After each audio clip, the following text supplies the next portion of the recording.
masuk di bagian terakhir. 15 buku. 15 jurus MLM. Oh, Nah, ini penting buat orang baru. Buku pertama saya, Rich and Happy, itu berisi ada beberapa skill, beberapa cara, seperti misalnya follow up. Gimana caranya melakukan follow up yang benar? Tujuan follow up apa? Banyak orang pikir mereka cuma mau supaya orang itu join. Ini beli produk. Goalnya adalah orang itu beli produk join. Padahal goalnya bukan itu. Goal dari follow up adalah apa? Mendapatkan presentasi berikutnya. Itu goalnya gitu loh. Sehingga orang lupa gali daftar nama untuk dapat presentasi berikutnya. Lalu orang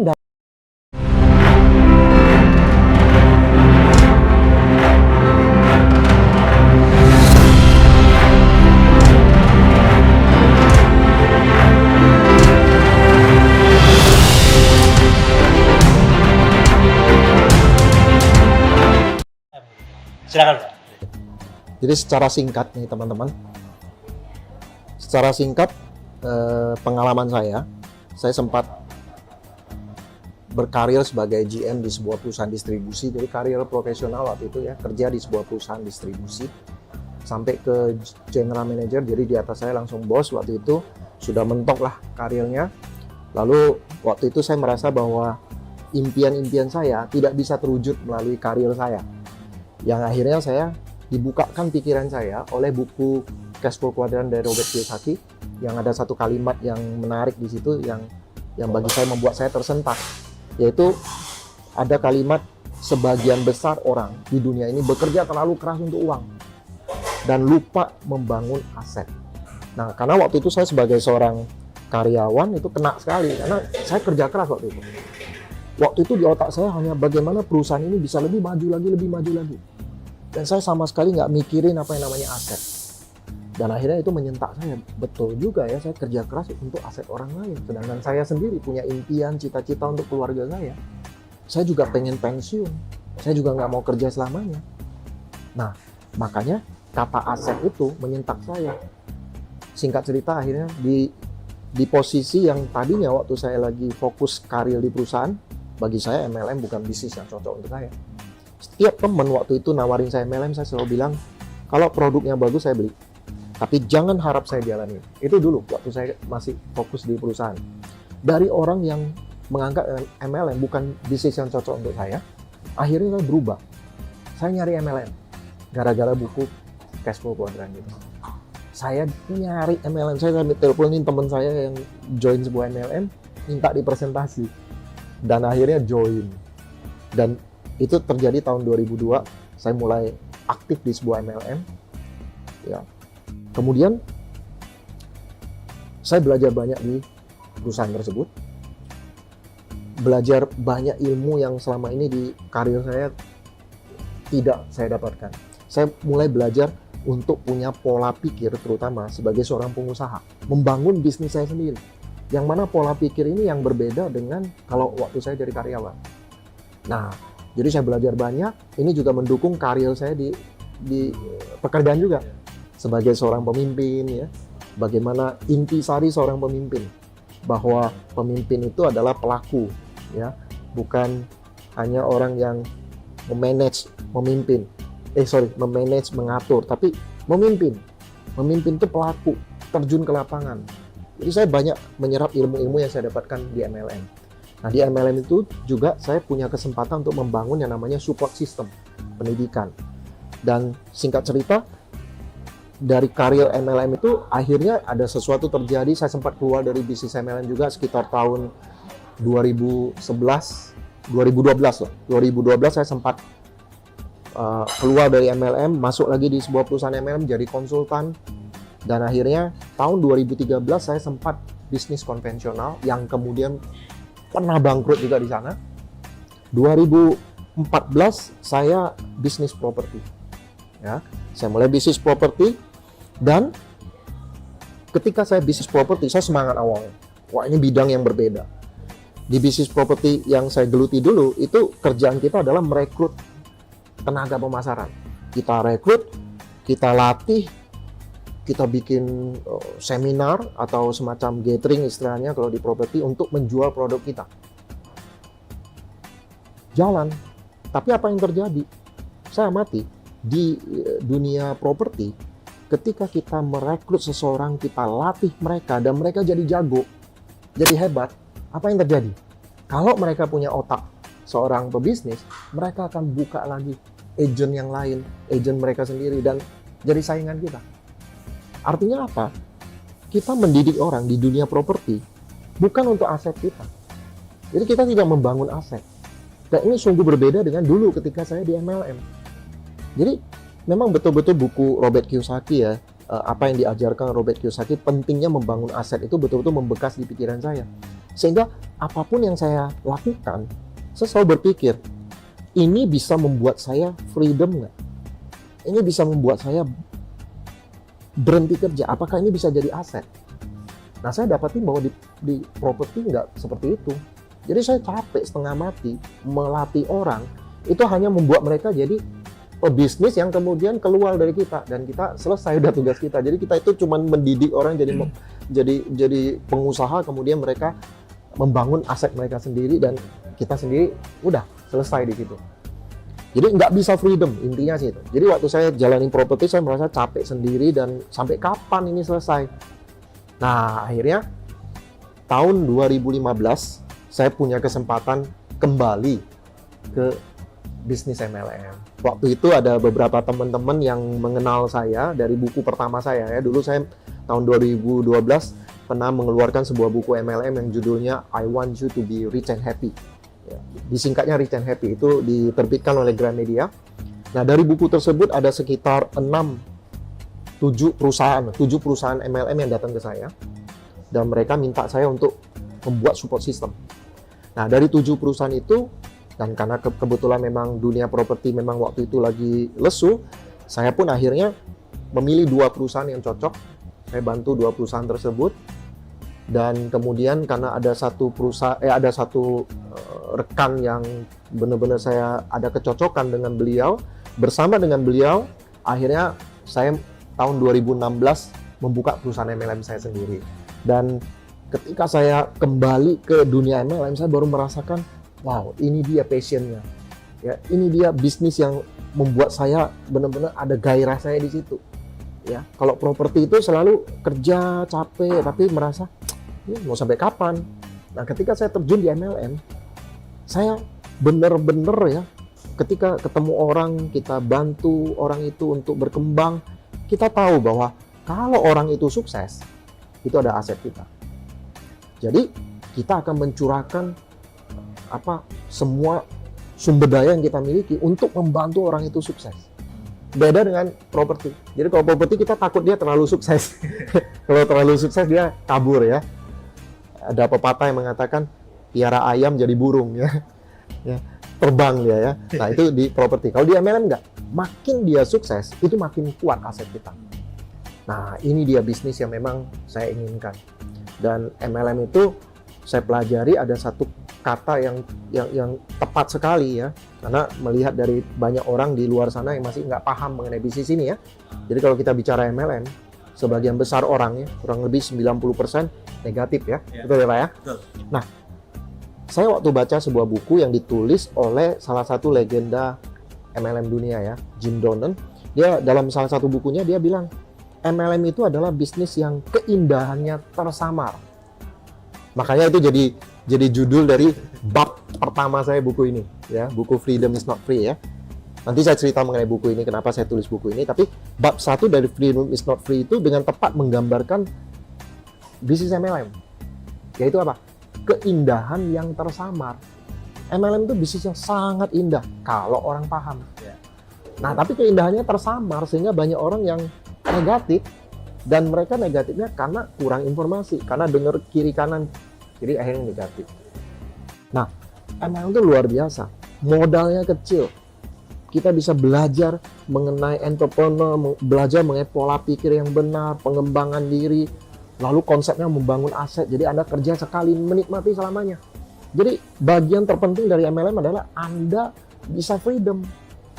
Kalau saya terus terang, saya nggak suka terikat sama orang lain. Saya pengen punya kebebasan waktu, kebebasan finansial. Apa sih yang bisa memberikan itu? Kalau Robert Kiyosaki yang bilang bisnis yang punya sistem kan. Coba kalau kita nggak punya bisnis MLM, Anda harus punya modal yang besar, membangun bisnis konvensional. Dan saya juga pernah ngalamin ya, tahun 2013 itu ya, pertama kali bisnis konvensional langsung bangkrut. Ya, cepat sekali bangkrutnya ya. Bahkan di buku Robert Kiyosaki bilang, kalau Anda pengen punya aset dari bisnis konvensional, siap-siap untuk bangkrut 3 kali, dia bilang gitu ya. Sekali bangkrut 1 juta US dollar ya. Berarti sekitar 15 miliar ya saat ini ya. Jadi sekali bangkrut 15 miliar, 3 kali bangkrut, itu uang sekolahnya katanya. Waduh, luar biasa. Di MLM Anda nggak perlu begitu, karena modalnya kecil. MLM dengan modal yang relatif kecil, ya, risikonya kecil.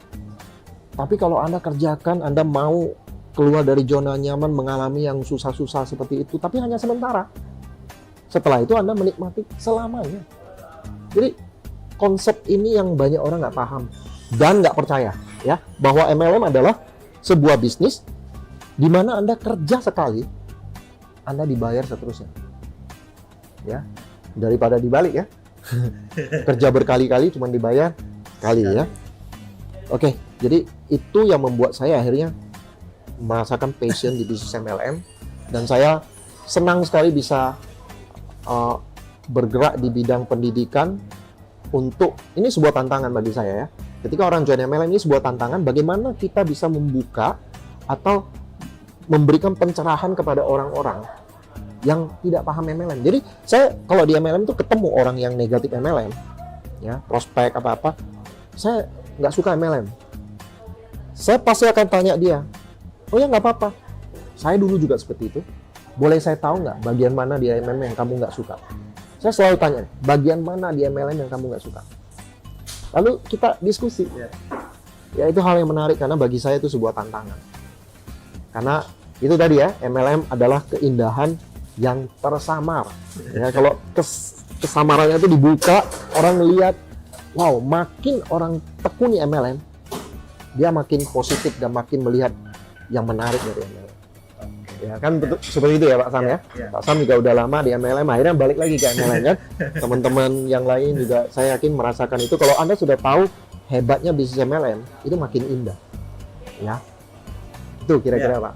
Oke, dari keindahan yang tersamar tadi Pak Suprapto, dari pertama kali sekitar tahun 2002 ya, 2002 sampai hari ini 2020, MLM ini mengalami perubahan nggak sih Pak dengan kondisi yang ada sekarang? Ini menarik, ini menarik sampai ada satu bab khusus ya, saya bahas mengenai itu ya. Jadi kalau Anda nanti baca buku saya, ini kan dunia teknologi yang dimaksud oleh Pak Sam ya, dengan perkembangan sosial media, orang sebut itu apa namanya, 4.0 ya, digital. Apakah ini mengubah MLM? Saya tahu ada beberapa pakar yang mengatakan ya MLM berubah juga. Pasti ada perubahan. Perubahan dalam hal mendapatkan informasi. Kalau zaman dulu, orang kalau mau tahu sebuah MLM tuh harus ketemu, cari informasi. Sekarang orang bisa googling sendiri ya. Itu perubahan di situ. Kemudian dari segi banting-bantingan harga pasti ada pengaruh. Ya, penjualan online apa-apa. Ya. Itu harga, pengecekan harga dan lain-lain itu pasti informasi akan lebih cepat. Nah, yang saya mau sorot ini di bab 37. Di bab 37 dari buku ini, Freedom is Not Free ya. Freedom is Not Free ini berisi 58 bab. Nah, di bab 37 ada satu bab khusus saya bahas mengenai teknologi dan prinsip. Teknologi dan prinsip. Ya, teknologi versus prinsip. Jadi dari sisi teknologi memang maju. Tapi pertanyaannya, apakah ini mengubah cara kita menjalankan MLM? Ada beberapa orang yang menganggap bahwa jalani MLM dengan dunia teknologi makin canggih, kita nggak usah lagi tatap muka. Ya nggak perlu lagi online semua. Saya sendiri tahun 2013 sempat berpikir seperti itu. Tahun 2013, saya pernah keluarkan sebuah digital book yang ada judulnya di situ MLM Revolution. Itu ada tahun 2013. Kalau nggak salah saya ada tulis di sini juga. Dan di bagian itu ya saya cantumkan di bab 37 juga, saya pernah bahas bahwa kalau nanti dunia teknologi makin maju, kita bisa menemukan sebuah funneling system. Ya. Kita bisa menyaring dengan satu website, dengan video, dengan website, kita bisa menyaring prospek melalui internet. Sehingga nanti website itu sendiri yang melakukan presentasi sendiri, menyaring orang-orang negatif itu, jadi orang-orang positif kita tinggal ketemu dengan orang positif. Dan itu akan sangat mempermudah jalan kita membangun bisnis MLM. Kalau bisnis MLM kan kita harus menghadapi banyak penolakan kan, presentasi, penolakan. Nah, nanti penolakan yang banyak itu digantikan oleh website funneling system itu. Itu yang saya tulis tahun 2013. Tapi waktu tahun 2013, saya belum punya kemampuan untuk membuat sebuah website funneling system. Itu hanya impian aja. Wah, suatu saat kalau kita bisa bikin seperti itu, maka MLM akan jadi lebih mudah. Ya, saya pikir seperti itu. Ternyata belakangan ini saya sudah punya kesempatan ini untuk buat funneling system. Kami membayar orang-orang yang punya kemampuan untuk bikin funneling system yang hebat. Lalu funneling ini jalan, dan ternyata nggak seperti itu. Ya, tidak semudah itu gitu. Memang ada hal-hal yang ya dengan funneling system itu kita bisa dapat orang-orang yang akhirnya tertarik, bisa ketemu, oke lah itu bisa. Tetapi funneling system itu hanya menggantikan, kalau menurut saya itu hanya menggantikan 3 langkah. 3 langkah pertama dari 5 langkah itu. Kan 5 langkah itu ya, kita daftar nama, buat janji, presentasi, follow up, sistem. Nah, 1, 2, 3 sampai dengan presentasi itu bisa digantikan oleh funneling system. Artinya kita cari prospek di internet, keluar orang yang join. Nah, itu bisa digantikan oleh funneling system. Tapi di MLM kan kita bangun aset. Nah, kalau bangun aset itu kita berarti membina hubungan, mencetak leader, betul nggak? Nah, bagian terpenting itu sebenarnya follow up dan sistem. MLM itu bagian terpenting itu follow up dan sistem. Disitulah kita membangun aset kita.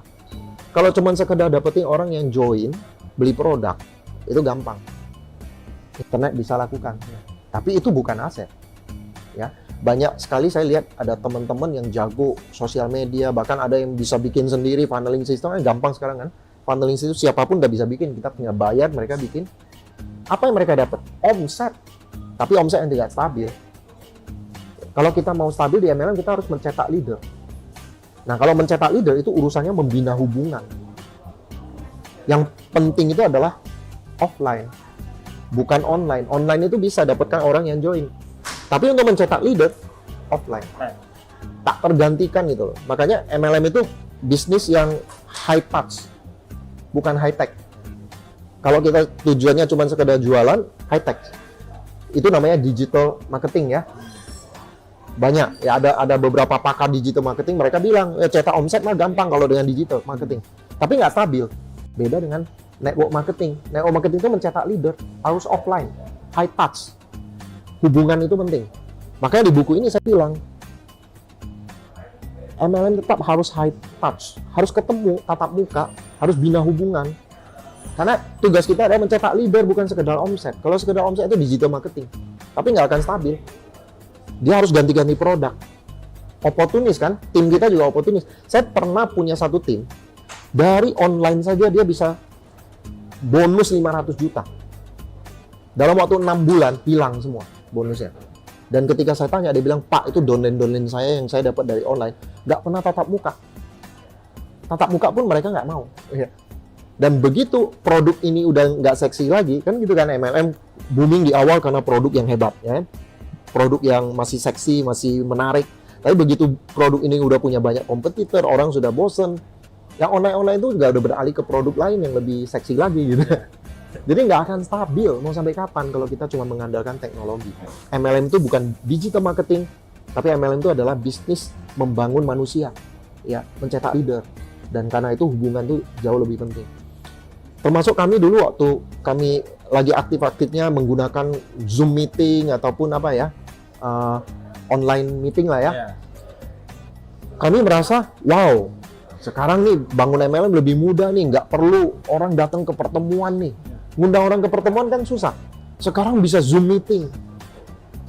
Tapi begitu kami 1-2 bulan melakukan Zoom meeting, kami merasakan ada yang kurang. Kalau Zoom meeting itu apa yang kurang? Semangatnya itu nggak ada. Aura semangat, membuat orang yakin itu beda dengan kalau orang datang ke sebuah pertemuan yang rame gitu. Karena manusia itu kalau ketemu sesama manusia on atau offline ya, itu baru di situ kena semangatnya, auranya di situ. Tapi kalau Zoom nggak semangat gitu, beda sama sekali. Zoom itu penting, bagus, tapi nggak menggantikan pertemuan offline. Nah, kadang-kadang saya juga lihat ada beberapa teman yang merasa bahwa oh sekarang nggak perlu lagi offline, online aja. Nggak bisa. MLM tuh tidak bisa tanpa offline. Jadi offline itu tetap penting. Jadi prinsip, ada yang namanya prinsip yang tetap penting, yaitu membina hubungan. Makanya sampai sekarang ya, teman-teman yang ada yang suka mengelabui dengan bilang wah ini bisnis MLM tanpa tatap muka. Apa yang terjadi ya? Online. Apa yang terjadi? Ujung-ujungnya mereka menjual training atau workshop mereka. Bukan membangun bisnis MLM. Saya kenal ada beberapa teman yang bikin konsep online, mereka jualan online ya. Bisnis online itu seksi. Ya, menarik. Saat ini kalau orang bilang bisnis online semua pengen. Ya. Kenapa?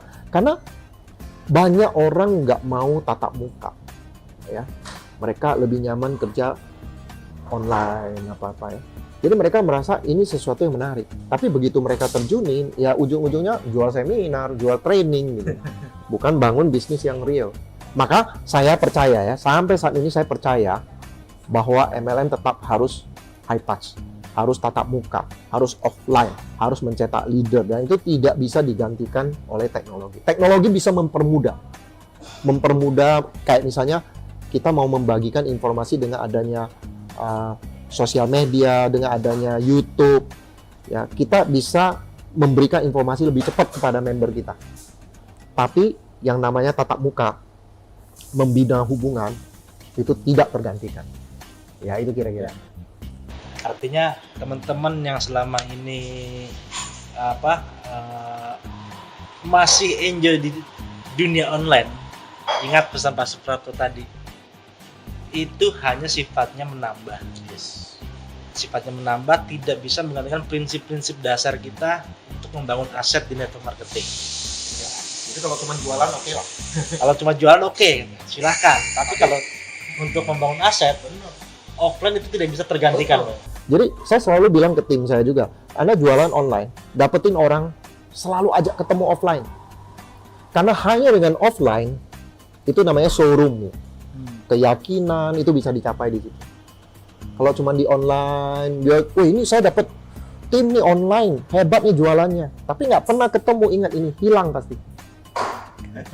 Pasti hilang. Begitu dia udah bosen jual produk kita, dia jual produk yang lain. Nggak ada loyalitas di situ, karena kita cuma dapat orang yang oportunis saja. Cuma mementingkan omset. MLM bukan sekedar omset. Goal kita omset. Tapi strategi kita adalah bangun jaringan, mencetak leader, membina hubungan, offline penting. Makanya saya ajak mereka, yuk ketemu gitu. Iya. Oke. Kemudian Pak Suprapto, dari pengalaman sekian banyak, Pak Suprapto sudah melahirkan, ini buku kedua Pak ya? Ini buku kedua. Buku kedua teman-teman. Sebenarnya apa sih yang ingin disampaikan oleh Pak Suprapto melalui buku ini kepada teman-teman itu? Ya, jadi tahun 2012 kan saya bikin buku Rich and Happy. Nah, ketika saya bikin buku Rich and Happy yang pertama itu, buku ini sebenarnya buku pengganti ya untuk orang-orang yang dulu waktu saya jalani MLM di awal kan, orang yang join selalu dianjurkan baca 2 buku ya, Pak ya. Berpikir berjiwa besar, David Schwartz, dan Bagaimana Mencari Kawan Mempengaruhi Orang Lain, Dale Carnegie. Ya. Terus ada beberapa buku lain lah, buku pengembangan diri ya, seperti misalnya buku Berani Gagal, buku Personality Plus, ya, Robert Kiyosaki punya buku ya, dan lain-lain ya itu. Nah, waktu itu saya punya pengalaman ya, sebelum tahun 2012 tuh tim saya disuruh baca 2 buku tadi.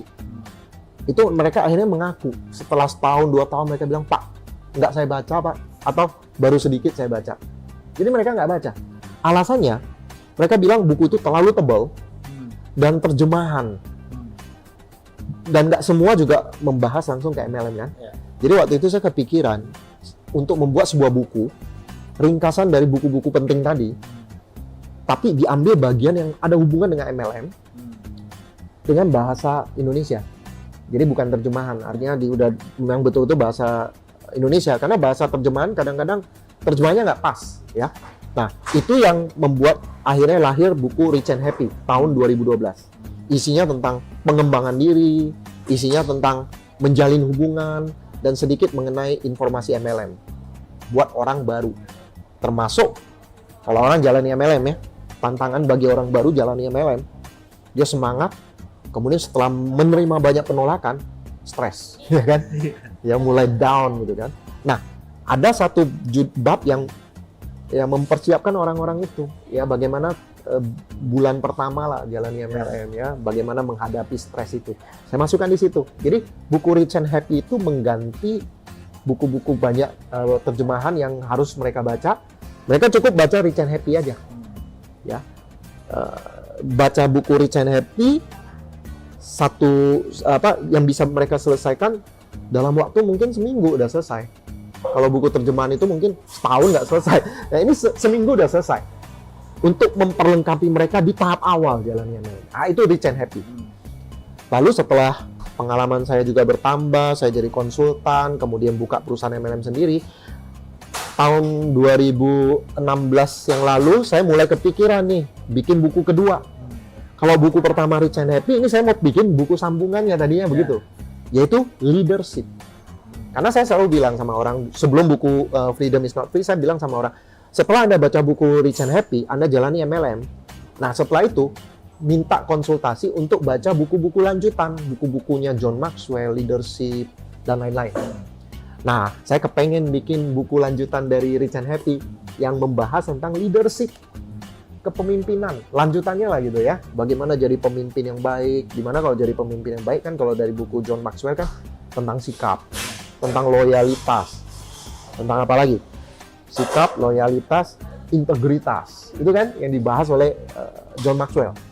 Lalu saya baca lagi buku leadership, ternyata sikap, integritas, loyalitas saja nggak cukup untuk jadi pemimpin.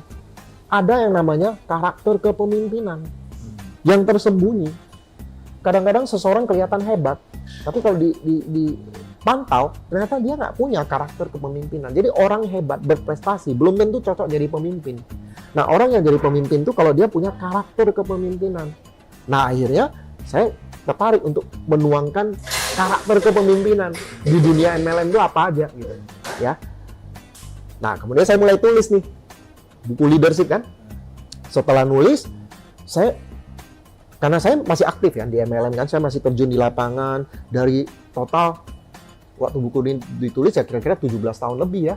Dunia MLM yang saya terjuni, terus buku-buku yang saya baca, saya melihat ada banyak sekali masalah leadership di MLM yang perlu ditulis.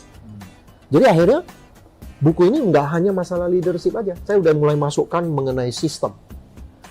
Banyak orang nanya ke saya, Pak Suprato, bagaimana caranya passive income di MLM?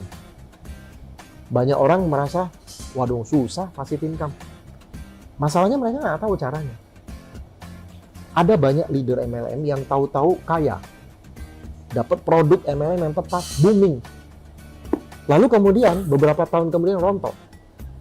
Dari bonus miliaran bisa turun sampai bonus ratusan juta, bisa turun sampai puluhan juta.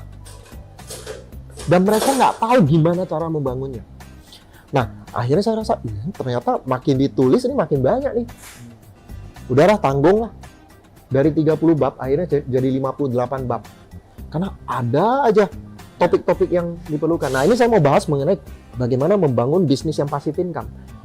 Banyak leader-leader MLM yang saya ketemu ya, mereka bilang begini sama saya, Pak Suprato, kalau mencetak omset kami bisa. Mempertahankan omset itu yang kami nggak bisa. Nah, kalau masalah mempertahankan omset di MLM, itu udah masalah mengendalikan bisnis kita. Kalau kita mau mengendalikan bisnis kita, kita harus membangun bisnis kita dengan sengaja. Dengan sengaja. Dulu waktu saya di MLM pertama, saya orang yang sangat fanatik dengan sistem. Waktu di MLM pertama, saya juga punya kesempatan belajar dari MLM lain. Saya suka dengerin kaset-kaset, buku-buku dari MLM lain, saya pelajari dari bisnis MLM yang tidak punya sistem. Akhirnya jadi kita punya sistem sendiri dan saya fanatik dengan sistem itu. Kalau orang bangun bisnis dengan sistem, itu bisnisnya nggak kayak gini gitu. Slow aja, tapi fanatik dengan sistem, lama-lama naik. Lama-lama stabil. Dan kita mengendalikan bisnis kita, karena kita bangun dengan sengaja. Maksudnya, kita bangun dengan parameter bisnis. Ada parameter bisnis, bukan sekedar omset. Banyak orang cuma menilai bisnis ya dengan omset. Wah, omset bulan ini naik. Sebentar, jangan senang dulu. Omset bulan ini naik, tapi jumlah orang yang datang ke pertemuan nggak naik loh. Jumlah orang yang langganan pendidikan nggak naik loh. Jumlah orang yang 15 planner, kemarin kita 15 planner sepi loh. Jangan seneng dulu. Omset memang naik, tapi parameter enggak. Apa yang terjadi? Bulan berikutnya turun. Sebaliknya, omset kita kok nggak naik ya? Tenang dulu. Pertemuan kemarin rame loh. 15 planner rame loh. Jumlah orang yang berlangganan pendidikan naik loh. Tenang, bulan depan naik. Bener. Kenapa? Karena kita bangun dengan sengaja. Kita pakai parameter. Nah, kita bangun dengan sengaja dengan parameter, itu juga membuat ketika bisnis kita turun, kita tahu masalahnya di mana. Nah, dulu saya bangun dengan cara seperti itu. Jadi tim saya kalau konsultasi, selalu mereka buat form parameter bisnis mereka. Ada yang namanya jumlah aplikasi per bulan, aplikasi baru, new apps, jumlah member baru yang daftar bulan ini berapa. Itu penting banget gitu. Nah, terutama ini juga harus diperhatikan oleh beberapa MLM sistem binary di Indonesia ya, termasuk bisnis yang saya bangun sendiri. Itu ada beberapa kelemahan. Kadang-kadang ada omset naik tapi new membernya nggak banyak. Nah, itu artinya apa? Contohnya gini lah. Misalnya ada orang yang omsetnya naik tapi aplikasi barunya new membernya nggak. Itu berarti apa? Berarti new membernya nama dia sendiri.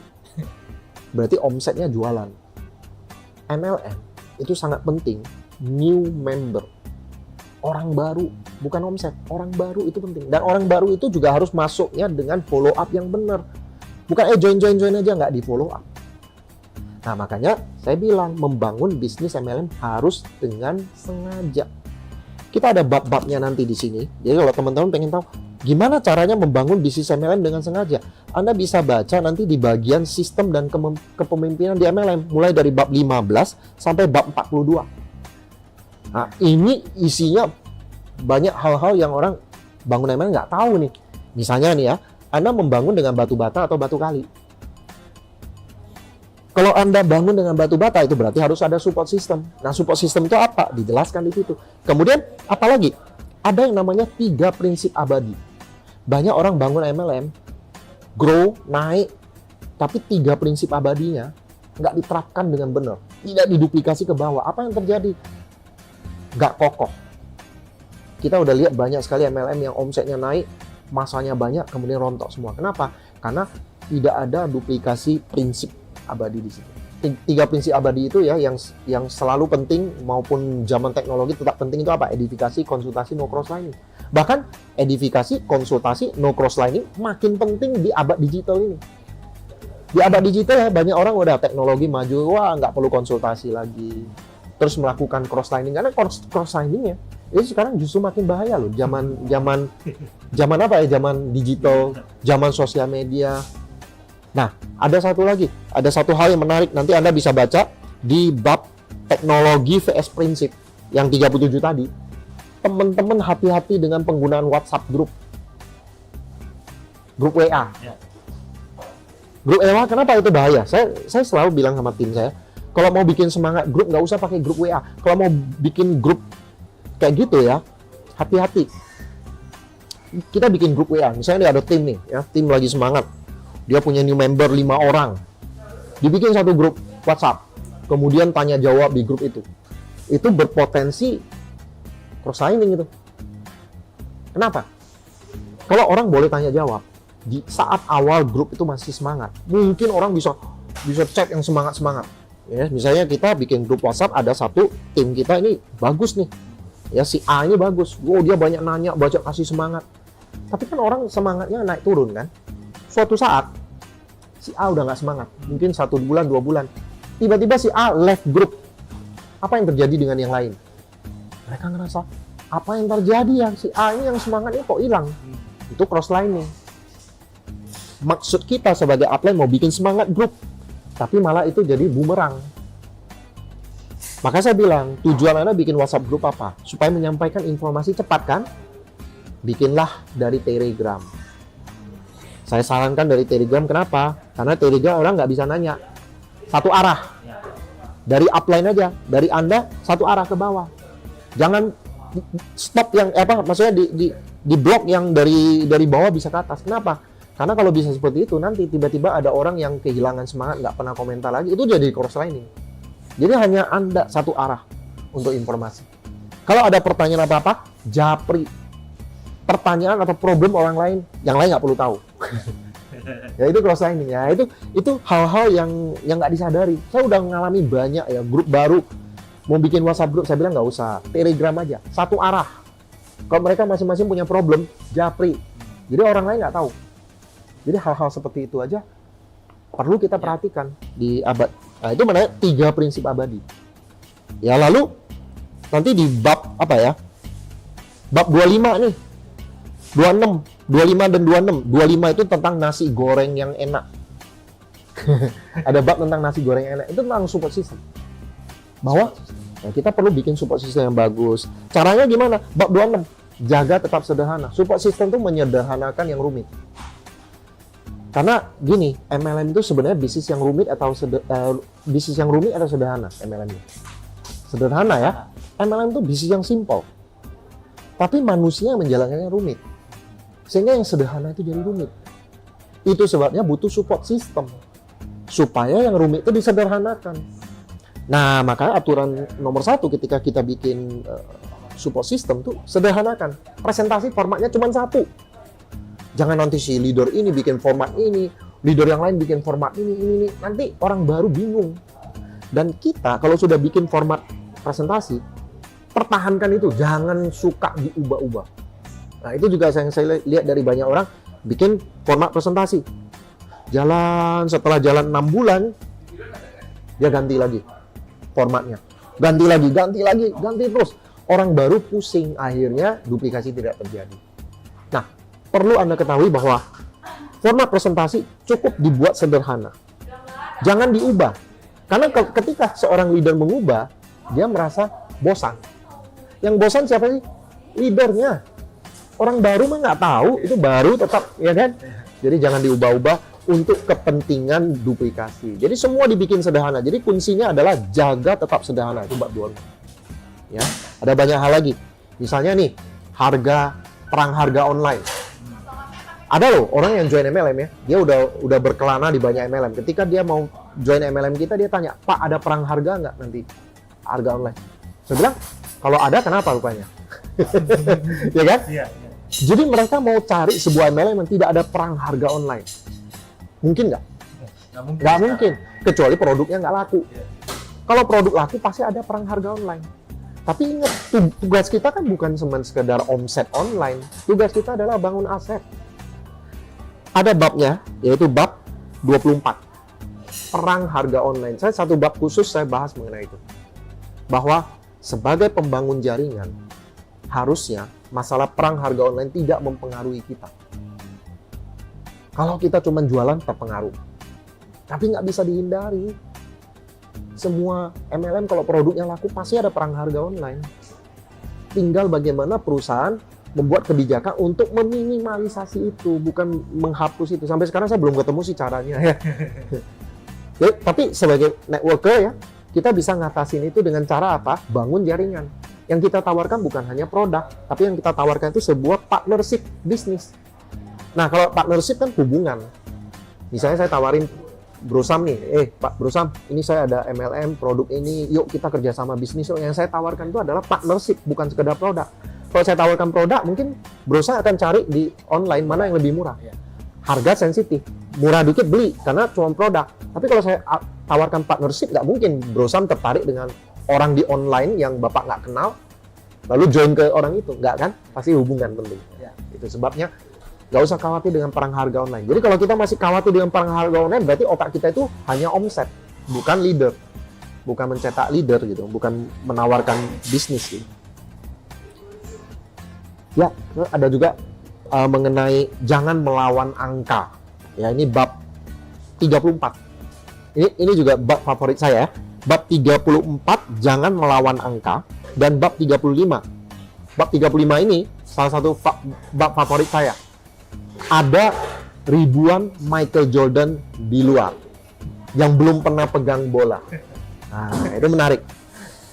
Bab ini menarik. Kenapa? Banyak orang ketika jalani MLM ditolak banyak orang, atau dia dapat downline berhenti, mereka frustrasi. Dan orang-orang yang baru di MLM ketika mereka mengalami banyak penolakan, mereka berpikir bahwa mereka itu gagal karena tidak bisa meyakinkan orang. Jadi banyak kayak gitu ya, ditolak beberapa orang langsung quit. Mereka pikir, aduh saya nggak pandai, nggak bakat, karena saya nggak bisa meyakinkan orang. Jadi kegagalan di MLM bukan karena nggak pandai bicara, bukan karena nggak mampu meyakinkan orang. Tapi kegagalan di MLM karena presentasi terlalu sedikit. Itu aja. Jumlahnya terlalu sedikit. Bukan karena tidak mampu meyakinkan orang. Karena MLM nggak perlu meyakinkan orang.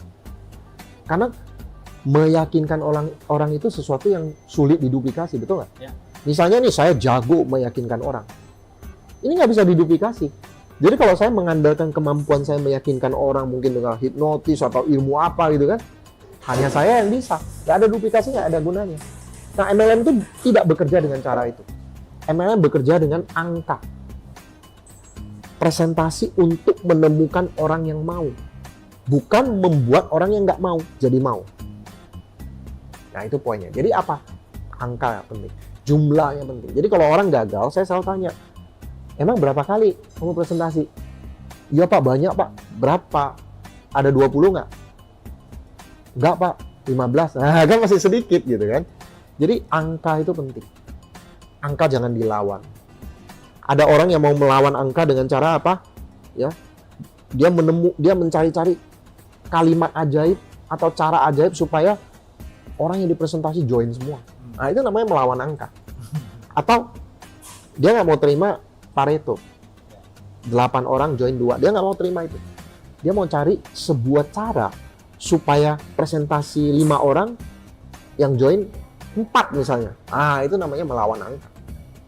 Ya, orang akan frustasi kalau berusaha melawan angka. Udah, ikuti aja, terima aja permainan angka bahwa sebagian besar menolak. Dan kita harus lakukan dalam jumlah yang banyak. Kalau Anda lakukan dalam jumlah yang banyak, nggak mungkin Anda gagal. Ya. Gitu. Oke, luar biasa sekali teman-teman. Hari ini saya secara pribadi pun mendapatkan ilmu baru, mendapatkan informasi baru bagaimana sih kita menjalankan network marketing yang benar. Intinya dari obrolan singkat kita ini, salah satu atau beberapa poin yang bisa kita dapat apa? 1, network marketing adalah keindahan yang tersamar, betul Pak ya? Keindahan yang tersamar. Jadi silakan teman-teman menerjemahkan sendiri keindahan yang tersamar itu seperti apa. Kemudian kalau teman-teman ingin lebih detail lagi, mempelajari hal-hal yang sifatnya itu prinsip-prinsip dasar Pak ya. Jangan lupa baca bukunya Pak Suprapto yang judulnya Freedom is Not Fair. Oke. Mungkin itu Pak Suprapto yang bisa. Boleh saya tambahkan lagi? Silakan. Jadi kalau bicara buku ini nggak selesai.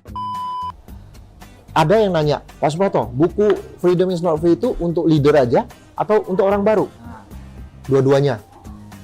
Leader perlu, orang baru juga perlu. Buku ini, kalau saya bilang, ini kayak semacam buku pegangan, handbook. Jadi kalau kita kuliah kan ada buku pegangan ya. Mata kuliah itu ada buku pegangan yang kita akan selalu pegang buku itu, jadi patokan, jadi rujukan, sampai kita selesai kuliah gitu. Ya. Nah, inilah buku itu. Jadi ketika saya tulis 30 bab jadi 58 bab. Kenapa? Karena saya merasa ini penting-penting. Akhirnya saya bukan buat leader lagi buku ini. Ada 15 jurus buku MLM yang saya taruh di bagian terakhir. 15 buku. 15 jurus MLM. Nah, ini penting buat orang baru.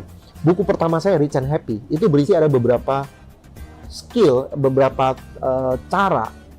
Seperti misalnya follow up. Gimana caranya melakukan follow up yang benar? Tujuan follow up apa? Banyak orang pikir Mereka cuma mau supaya orang itu join. Ini beli produk. Goalnya adalah orang itu beli produk join. Padahal goalnya bukan itu. Goal dari follow up adalah apa? Mendapatkan presentasi berikutnya. Itu goalnya gitu loh. Sehingga orang lupa gali daftar nama untuk dapat presentasi berikutnya. Lalu orang datang, tujuannya ya, ini bagus loh, ini bagus loh. Tujuannya itu, saya pengen dia join. Itu bukan. MLM itu bukan itu. Banyak lagi yang lebih parah lagi. Orang datang ke ini ya, prospek. Tujuannya adalah kamu join saya untung. Kalau kamu join saya dapat bonus sponsor. Itu di pikirannya. Jadi dia datang dengan alasan yang mementingkan diri. Itu yang penyebab kenapa banyak orang gagal. Ubah mindset. Kita datang ke orang, tujuannya bantu orang. Kita mau menawarkan sebuah bisnis yang jadi solusi untuk orang itu. Jadi ketika kita mau datangin prospek itu, dalam otak kita pikir, apa yang dia paling inginkan dalam hidup ini? Hot button-nya apa? Apakah dia pengen bahagiakan orang tuanya, atau pendidikan anaknya, atau lunasi hutang, atau berhenti kerja, atau beli rumah, atau beli mobil? Hot button-nya apa? Apa yang dia paling inginkan? Dan kita datang dengan sebuah bisnis yang jadi solusi untuk dia. Nah, makanya ada satu jurus yang penting di sini, yaitu jurus 3 pertanyaan emas untuk menggali hot button orang itu. Lalu ada lagi jurus simulasi 2 menit untuk gali daftar nama orang itu sehingga dapat janji presentasi. Itu tujuan follow up. Nah, itu di 15 jurus MLM itu saya masukkan. Sehingga orang baru pun itu sangat butuh buku ini. Ya.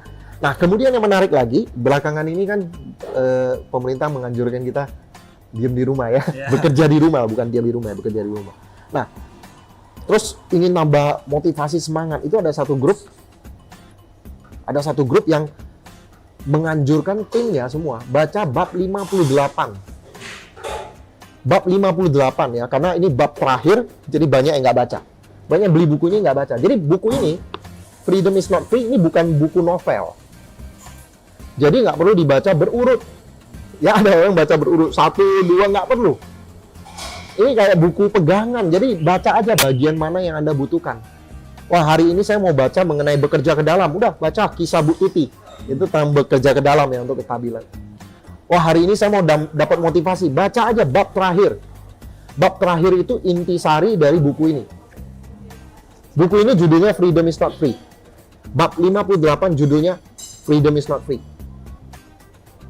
Ada satu grup, leadernya minta timnya di saat-saat sulit seperti ini untuk baca buku ini, bab ini, Freedom is Not Free. Dan setelah mereka baca Freedom is Not Free, mereka saling kasih komentar, wah, untung saya baca bab terakhir ini. Bab terakhir ini memberikan energi tambahan kepada mereka. Mereka jadi paham mengenai kesulitan-kesulitan yang mereka harus lewatin, ya, sehingga energi semangat mereka dicas lagi. Nah, ini buku yang ini bab 58 itu penting. Jadi bahwa saya suka sarankan orang, kalau Anda baca buku ini, baca bab 1 dan 58, itu dulu. Ya, bab 1 tentang MLM, bagaimana keindahan yang tersamar. Bab 58, Freedom is Not Free. Yang lain, baca aja. Kalau Anda butuh bagian mana, baca, nggak usah diurut. Oke? Sesuai kebutuhan aja. Wah, saya mau baca mengenai permainan angka, baca aja. Jangan melawan angka. Habis itu lanjutkan dengan ada ribuan Michael Jordan di luar sana. Nah, ini menarik, ada ribuan Michael Jordan di luar sana. Ini menyentak kita tentang permainan angka. Karena ada banyak orang bertanya nih, Pak Suprato, saya, ini untuk leader ya, pertanyaan leader. Saya sudah rekrut 10 orang downline, tapi mereka pada nggak gerak semua. Apa yang perlu saya lakukan untuk memotivasi mereka? Itu pertanyaan yang banyak sekali orang ajukan, betul nggak? Ya. Nah, di bab itu nanti ya, bab ada ribuan Michael Jordan di luar sana, yaitu bab 35. Itu menjawabnya. Bab 35. Intinya gini, di bisnis ini kita nggak perlu banyak motivasi.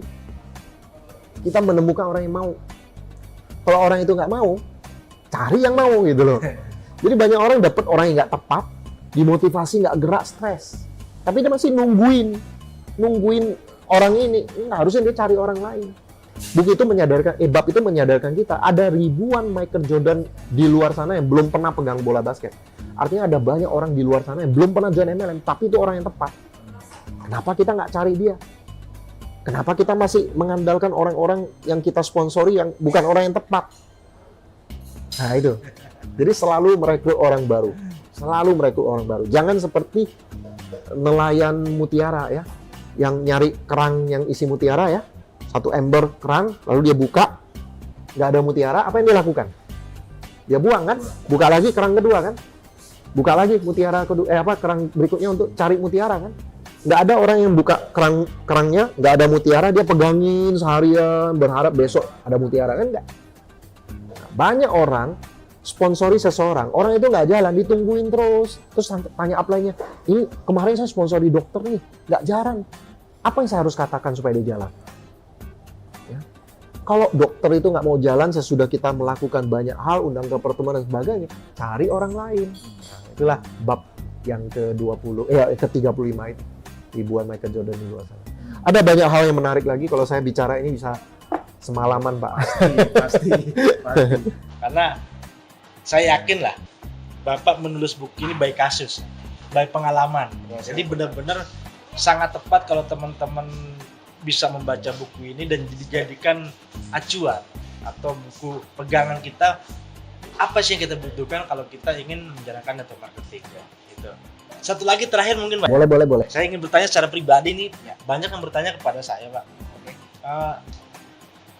Menurut Pak Suprapto, leader di MLM itu yang seperti apa sih? Apakah yang dia punya jaringan ribuan? Apakah dia yang punya banyak penghasilan? Atau ada definisi lain leader di MLM itu? Jadi gini, kalau punya jaringan ribuan dengan income besar itu pasti sama ya. Orang kalau punya jaringan ribuan pasti income-nya besar. Itu adalah hasil dari perkembangan jaringan. Nah, ingat bahwa di MLM itu ada yang namanya hukum katup. John Maxwell sering bahas. Hukum katup itu artinya gini, katup itu, jadi kalau kita punya bak mandi ya. Lalu di ketinggian 1 meter itu ada bocor. Janganlah, ya. Di ketinggian 70 cm dari bawah itu ada bocor. Ada bolong gitu ya, kebocoran. Maka kita isi air. Kalau udah lewatin 70 cm, apa yang terjadi? Air itu akan turun kan, karena bocor dia di 70 cm gitu. Dia akan turun sampai di 70 cm, turun. Nah, itu namanya hukum katup. Sebagai leader, berapa level katup kita? Katup itu adalah kemampuan kita sebagai seorang leader. Kalau level kita itu level 7, maka bisnis kita itu nggak akan lewat dari 7. Sehebat-hebatnya level bisnis kita itu di bawah 7. Sehebatnya cuma 6. Nah, kalau misalnya seorang leader itu levelnya 7, lalu bisnisnya itu naik ke level 9, apa yang terjadi? Akan turun lagi bisnisnya. Pasti turun. Kita udah lihat banyak leader yang tahu-tahu gede. Dirinya belum siap. Dirinya levelnya masih rendah. Belum berkembang sebagai leader yang bagus. Tapi tahu-tahu bisnisnya udah naik. Nah, maka bisnis itu akan turun di bawah katupnya. Nah, oleh sebab itu, seorang leader harus selalu menaikkan katup. Nah, tadi kan ditanya, leader yang bagus itu kayak gimana? Ribuan downline dan bonus besar itu adalah hasil dari perkembangan bisnis kita. Tapi sebelum bisnis kita berkembang seperti itu, diri kita harus berkembang dulu. Menaikkan level katup leader bagaimana? Di bagian pertama dari buku ini bahas, yaitu harus memperhatikan sikap, integritas, loyalitas. Plus apa? 5 karakter kepemimpinan itu. Ada 5 karakter kepemimpinan yang harus kita dengan sengaja sebagai seorang leader penuhi. Antara lain, seorang leader yang baik, salah satu karakter kepemimpinan itu adalah mengutamakan orang lain. Kalau kita, seorang leader MLM, itu memikirkan diri sendiri, nggak memperhatikan downline, udah pasti katup kita turun. Downline kita pasti ada banyak masalah sama kita, betul nggak? Begitu ada masalah, konflik, udah bubar. Jadi seorang leader yang baik itu adalah mengutamakan orang lain. Optimis, mau belajar, berani bertindak. Ya, itu ada 5 karakter kepemimpinan. Jadi itu adalah hal-hal yang perlu kita pelajari sebagai seorang leader supaya naik. Nah, nggak usah khawatir kalau bisnis kita belum berkembang. Kalau bisnis kita belum berkembang, padahal kita sudah melakukan dengan benar, itu tanda bahwa kita masih harus menaikkan level kartu kita. Kalau kita level kartu udah naik, tapi ingat MLM yang membuat bisnis kita berkembang itu adalah presentasi, jumlah action yang kita lakukan. Sehebat apapun kita sebagai seorang leader, tapi presentasi kita nggak pernah banyak, percuma. Maksudnya saya gini loh, ada orang yang sikapnya luar biasa, integritas luar biasa, karakter kepemimpinannya hebat, tapi presentasinya cuma 10 kali sebulan, 20 kali sebulan. Ya mau berharap dia sukses gimana? Actionnya tetap penting. Makanya ya, ada di bab berapa ini ya? Coba saya lihat ya. Ini penting banget.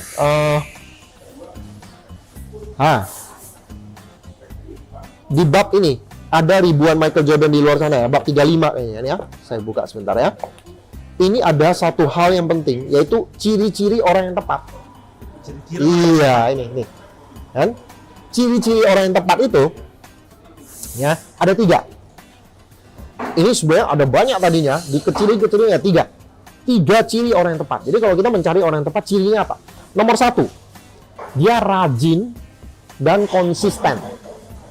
Pekerja keras, actionnya banyak dan konsisten. Ini nomor 1 ini penting banget. Nomor 2, mau mengikuti sistem. Karena kalau orang nggak ngikutin sistem yang ada, percuma.